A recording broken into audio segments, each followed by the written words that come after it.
We have come to the point of voting. And our voting this afternoon is on the determination of sufficiency in substance. Those who are in favor of the motion, please raise your right hand. Those who are not in favor of the motion, please raise your right hand. With a vote of 42 in favor of the motion, 1 against the motion, and 3 abstain, the chair therefore declares the impeachment complaint of De Jesus insufficient in substance. We have come to the point of voting. And for the guidance of all the members, we will be voting first on the De Jesus impeachment complaint. Thereafter, we will be voting on the Masa et al. Impeachment complaint. For the guidance of everyone, let us all be reminded, both have been declared already as sufficient in form. And our voting this afternoon is on the determination of sufficiency in substance. Okay na, pwede yan. Before we proceed to voting, the chair wishes to address the Justice Committee. Pwede na. We recognize the knowledge, expertise, and wisdom of all the members in this extensive and exhaustive deliberation in the De Jesus impeachment complaint and Masa et al. Impeachment complaints determination of sufficiency in substance. The chair purposely became very liberal in hearing the members' comments and even questions and answers. This is in recognition of the extraordinary power of the sovereign Filipino people to impeach high-ranking official if they are liable to the law. As representative of the sovereign people, we are likewise their voice. And it is incumbent upon this committee to ventilate all possible views and opinions of the people whom we represent. Likewise, the extensive and exhaustive deliberation provided better and wider perspective as we come to the end of our deliberation. Mga kasama, before we vote on the sufficiency in substance of the De Jesus and Masa complaint, the chair would like to remind everyone of the immense weight of the task at hand of this committee. Sa pagtukoy kung may sapat na substance ang mga reklamong ito, laging kinikilala ng komite ang sound discretion ng bawat miyembro. Your vote must be rooted in your individual appreciation of the facts, the allegations, and the annexes attached to the complaints. Although the rules of procedure on impeachment proceedings state that the requirement of substance is met when there is a recital of facts constituting the offense charge and determinative of the jurisdiction of the committee, huwag nating kalilimutan, impeachment is a sui generis proceeding. It is a class of its own. Hindi lang ito basta legalidad. Ito ay usapin ding politikal at moral.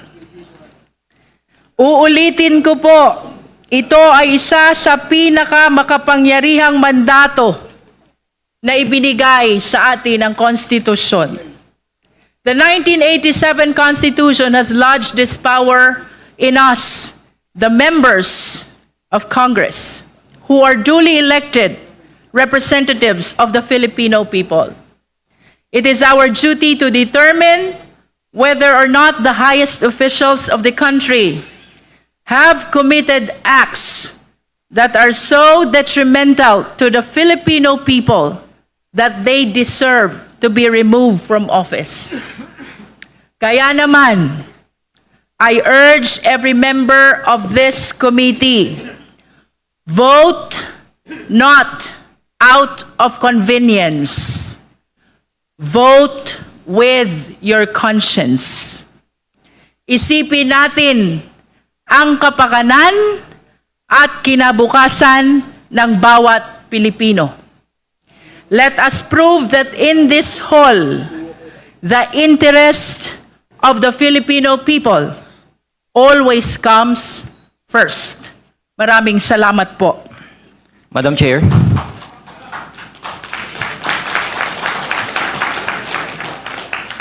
Madam Chair. Madam Chair. Asan yun? The Honorable Nisa is recognized. Before we vote on the De Jesus complaint, I would like to have a manifestation.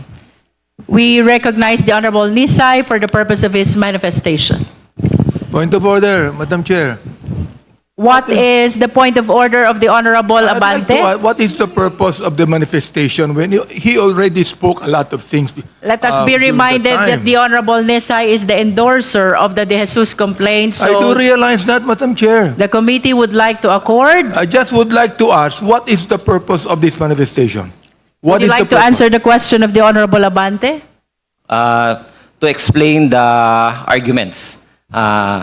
And the Madam closing Chair, that has statement. been so And the closing explained. statement. Perhaps, Honorable Nisay, you just make a quick closing statement in support of the sufficiency in substance of De Jesus complaint. Thank you, Madam Chair. You may proceed. Madam Chair, we respectfully reiterate, hindi pa po ito trial on the truth. Ulitin ko po ang relevant portion, Section 5 ng Rule 3 ng ating House Rules. The requirement of substance is met if there is a recital of facts constituting the offense charge and determinative of the jurisdiction of the committee. Ang proceedings natin ngayon ay masasabing nasa pleading level pa lamang.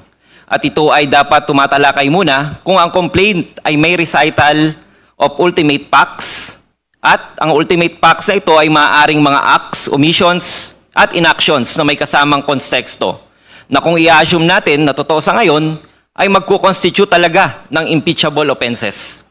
Keeping in mind that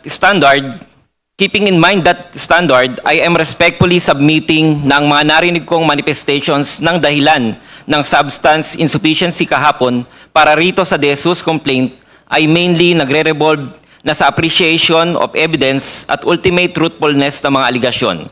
With all due respect, hindi pa po ito ang panahon ng paglilitis. Paulit-ulit ang ating Honorable Chair kahapon, ito ay preliminary stage pa lamang. Hindi lang din ako ang taong dapat sumagot dito. May complainant na nakapirma at nag-verify ng complaint na hindi pa naman naiimbitahan sa mga initial na pagdinig na ito. At this stage, the question is narrower. May facts alleged ba?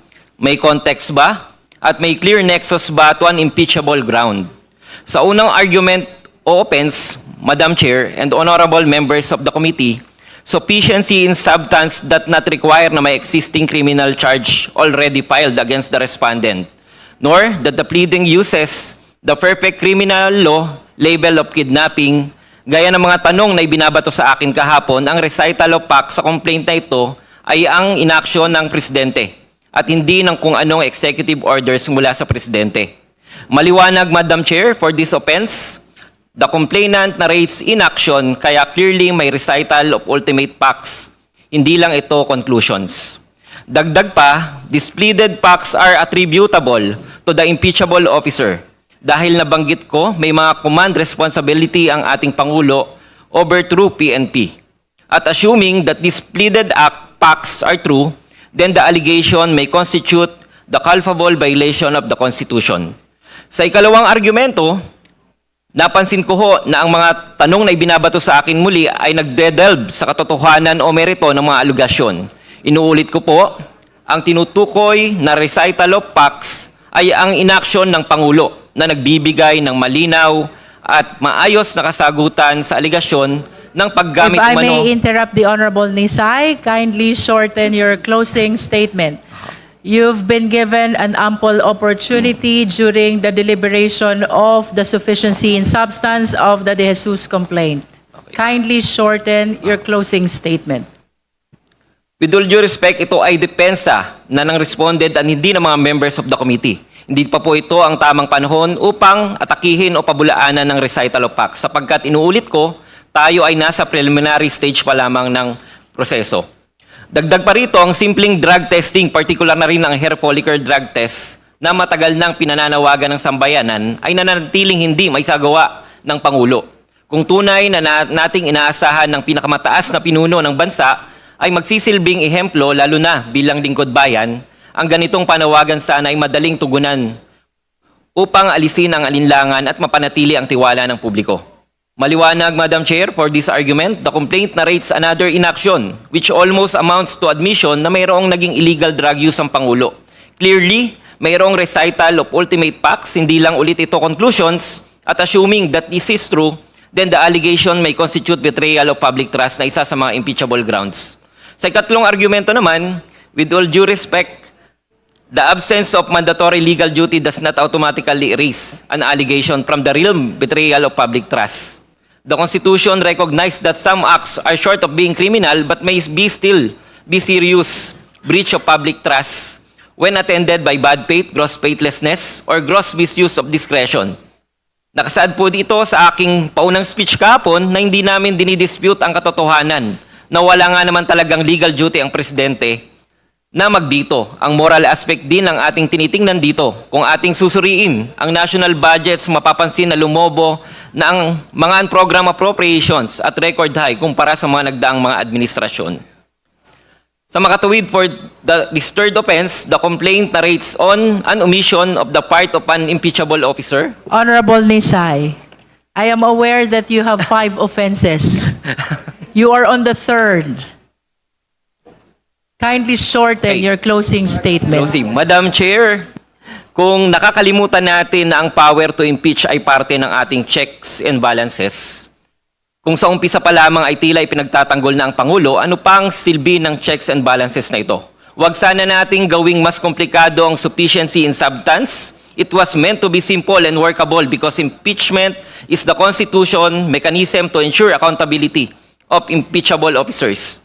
Kapag may seryosong aligasyon at red flags, hindi natin pwedeng sabihing bahala na. Kapag may seryosong aligasyon at red flags na nagiging pattern na, hindi natin pwedeng i-technical ang private citizen na dumudulog sa atin. Hindi tayong pwedeng magbulag-bulagan sa mga hinaing ng ating mga kababayan na mas malubhang naapektuhan at mas maapektuhan ng mga aligasyon na ito. Dahil katulad ko, alam ko ang bawat isa sa inyo ay nakikita rin ng mga ito. Ang gusto lang din naman ng taong bayan ay buksan natin ang pinto ng proseso at dinggin ang kanilang mga hinaing. Madam Chair, in view of the foregoing, I respectfully submit that the impeachment complaint be deemed sufficient in substance and that it accordingly be allowed to proceed to the next stage of the proceedings. Maraming salamat po, Madam Chair. Because we gave opportunity to Representative Nisay to make a closing statement in support of the De Jesus impeachment complaint, in the interest of equality, we are giving as well the same opportunity to the endorsers of Masa et al. Impeachment complaint. The Honorable Tino. Madam Chair, we will give the 3 endorsers, but I think we are now ready to vote on the first one. How many endorsers will be delivering a closing statement? 3. Pero Three? may That's silang fine. po, Madam Chair. That's okay. The 3 can speak. But let us now vote because we're finished through already with the first one. So that we can already decide on the first one after hearing the closing statement. Honorable Rodriguez, the chair wishes to do the voting one after the other, immediately one after the other. So I wish to request Honorable Tino only to deliver the closing statement. Chair, I wish to state that I always agree with the chair. Thank you, Honorable Rodriguez. Madam Chair, you said only. Will Honorable Co and Honorable Ilago be amenable to that it will only be Honorable Only. Tino who will be delivering the closing statement in support of the, or you can choose who among the three of you? To my understanding, Madam Chair, the motion provided by Honorable Rufus is that we vote first on the first complaint. And He then, withdrew his motion already because he said he's always following the chair. okay. We'd still like to provide a short manifestation if possible, Madam Chair. Yes, please, but we will be allowing only one endorser in support of Masa et al. Complaint. This is only in the interest of equality Sige because po. we heard the closing statement Okay. of Okay, the ako Jesus na lang. impeachment complaint. Honorable Tino, you're recognized. Maraming salamat, Madam Chair. Bumoto ang committee ito na sufficient inform ang Masa et al. Complaint. Ibig po sabihin, verified complaint na nakabatay sa personal knowledge and authentic records. Kaya settled na po ang usapin na ito. No, as far as this stage of the proceedings is concerned. Narito tayo ngayon sa determination of sufficiency in substance. At ang kinakailangan lamang po rito ay tiyakin na merong recitation of facts na nagpapatungkol sa isang ground for impeachment at therefore dapat na maging patuloy na paksa ng komiting ito. Malinaw na palinaw po na sufficient in substance ang Masa et al. Complaint. Meron pong malinaw na ground, betrayal of public trust, laban kay Pangulong Bongbong Marcos Jr. at malinaw din po ang recitation of facts na pinagbabatayan nito. Una, yung institutionalization ng formula para sa preparasyon ng National Expenditure Program na sinabmit ng Pangulo sa Kongreso sa 3 taon ng kanyang presidency, no? At ito ang sistema na punot dulo ng flood control corruption scandal. Yun yung tinatawag nating BBM parametric formula na karugtong ng mga sistema ng mga proponent o modus ng mga proponent, commitment or kickback mula sa mga corrupt na contractor tungo sa mga corrupt na opisyal. No? Pangalawa, sinabi dito as a relation of facts na inabuso ng Pangulo ang kanyang discretion sa paggastos ng budget, particular sa unprogrammed appropriations. Kung ang una ay sa preparasyon, ang pangalawa ay sa implementasyon o paggastos ng budget. Malinaw na binanggit, ni-recite sa complaint na sole and exclusive ang discretion ng Pangulo sa paggastos. Kung ano ang paggagastusan at kung ano ang hindi paggagastusan ng unprogrammed appropriations at inugnay natin ang pinaggastusan ng unprogrammed appropriations na inaprubahan ng Pangulo mismo, direktang at personal sa corruption, no? At kasama rin dito sa abuse ng kanyang discretion ang pagpahintulot na gamitin ang PhilHealth funds para sa infrastructure kahit alam ng lahat na ang pondo ng PhilHealth ay ayon sa batas, PhilHealth law at saka laws on sin taxes hindi pwedeng gamitin para sa ibang purpose kung hindi para sa kalusugan. No? At panghuli, ay sinasabi dito na direktang may paglahok sa insertion at pagdanggap ng kickback ang Pangulo. O, sa madaling sabi, sufficient in substance po ang complaint at ang pinakamahalaga po dito ay sinasagot ang tanong. No? Nangyari ang pinakamalalang corruption na tinatawag nating flood control corruption scandal sa unang 3 taon ng pagkapangulo ni Ferdinand Bongbong Marcos Jr. Ang tanong ng lahat, alam ba to o hindi alam ng Pangulo na nagaganap ang ganitong corruption? No? Sinasagot po ng complaint, sinasabi dito, hindi lang sa alam niya, kung hindi siya ang nagpahintulot at may direktang partisipasyon sa corruption na ito ay pagtataksil sa tiwala ng taong bayan at therefore dapat siyang ma-impeach. The chair declares the termination of all forms of statements and manifestations. We shall now proceed to vote. The chair is ready to hear the motion for the declaration of sufficiency in substance of the De Jesus impeachment complaint. Madam Chair, The Honorable Zamora is recognized. Madam Chair, I move to declare the De Jesus complaint insufficient in substance. Insufficient in substance. There is a motion to declare the De Jesus complaint insufficient in substance. Is there a second? Second. The same has been seconded. Is there any objection?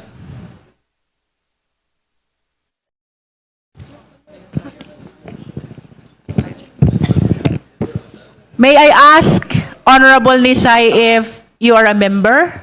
Yeah? Member. I'm a member. Are you a member of the Justice Committee? Ex officio member. Deputy Okay. minority. As an ex officio member, then he has the right to vote. And I even to raise a motion. I object, Madam Chair. There is a motion to declare the De Jesus impeachment complaint insufficient in substance. The same has been objected to. We therefore divide the House. Again, the motion is to declare the De Jesus complaint insufficient in substance. Those who are in favor of the motion, please raise your right hand.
You may put down your hands. Those who are not in favor of the motion, please raise your right hand. You may put down your hand. Those who abstain, please raise your right hand.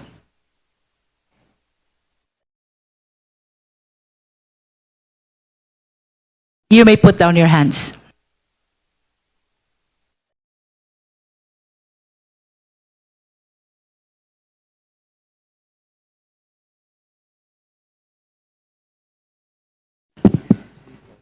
With a vote of 42 in favor of the motion, 1 against the motion, and 3 abstain, the chair therefore declares the impeachment complaint of De Jesus insufficient in substance. At this juncture, the chair is ready to hear the motion for the declaration of sufficiency in substance of Masa et al. Impeachment complaint. Madam Chair, The Honorable Erice is recognized. Madam Chair, I move that we declare the Masa complaint as sufficient in substance. So move, Madam Chair. There is a motion to declare the Masa et al. Impeachment complaint sufficient in substance. Is there any second? Second Who seconded? The Honorable De Lima seconded. Is there any objection? I object. The motion has been objected to. We therefore divide the House. Let me restate. The motion is to declare Masa et al. Impeachment complaint sufficient in substance. Those who are in favor of the motion, please raise your right hand.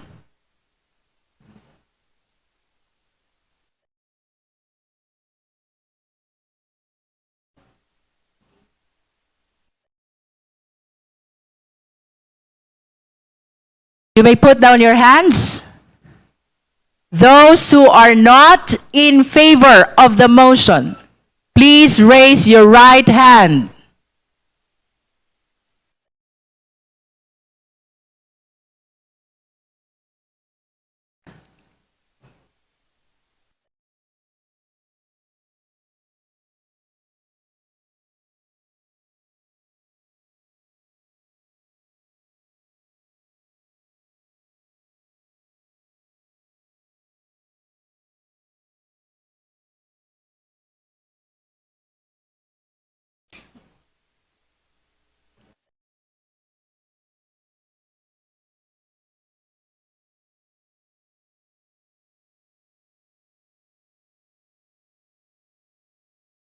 Are you okay? You may put down your hands. Those who abstain, please raise your right hand.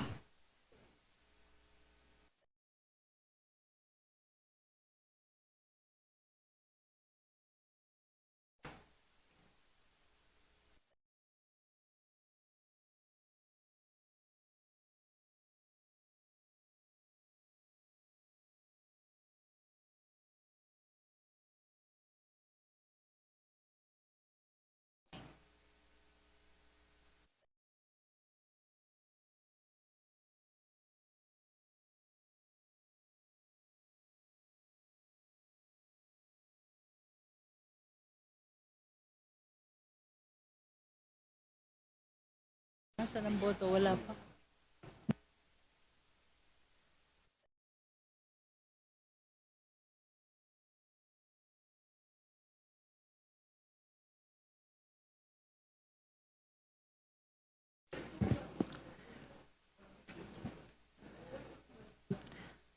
With vote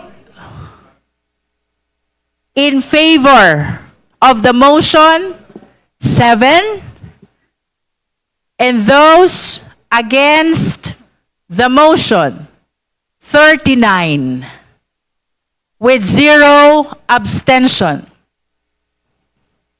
The chair declares the Masa et al. Impeachment complaint insufficient in substance. That concludes the voting on the sufficiency or insufficiency of substance of the 2 impeachment complaints. If we have no other matter to discuss, we are suspending the meeting until February 9, 2026, 10 o'clock in the morning. Members present are considered informed in today's hearing. Meeting is suspended.